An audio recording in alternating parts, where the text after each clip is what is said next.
గీతా కార్మికులకు అండగా ఉండేందుకు ప్రభుత్వం అనేక సంక్షేమ కార్యక్రమాలు అమలు చేస్తోందని పినపాక ఎమ్మెల్యే పాయం వెంకటేశ్వర్లు తెలిపారు. మణుగూరులో వృత్తి మీద ఆధారపడే 78 మంది గీత కార్మికులకు 9,36,000 విలువైన రక్షణ కవచాలను ఆయన అందజేశారు. చెట్టు ఎక్కే సమయంలో గీత కార్మికులు అదుపు తప్పి చనిపోతున్నారన్నారు.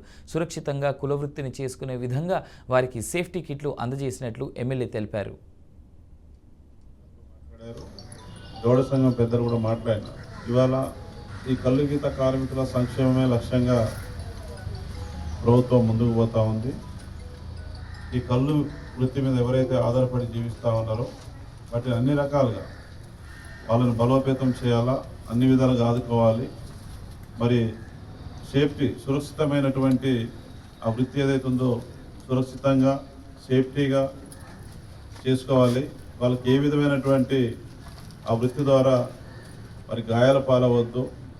మరి చనిపోవడం జరిగింది గతంలో, అట్లా చనిపోకుండా గాయాల పాలు కాకుండా సురక్షితమైన వృత్తి వాళ్ళు ఏదైతే కొనసాగిస్తున్నారో దానింత మరింత ఆ వృత్తిని, ఆ కుల వృత్తిని మరింత అభివృద్ధి చేయడానికి, వారి సంక్షేమానికి, వారి అభివృద్ధికి, గౌడ సంఘం అభివృద్ధికి, సంక్షేమానికి రాష్ట్ర ప్రభుత్వం ముఖ్యమంత్రి రేవంత్ రెడ్డి గారి సారథ్యంలో అన్ని రకాలుగా ఆదుకోవడానికి ప్రభుత్వం మరి వారికి తోడ్పాటు అందిస్తూ ఉంది. కొన్ని చోట్ల చనిపోవడం కూడా జరిగింది.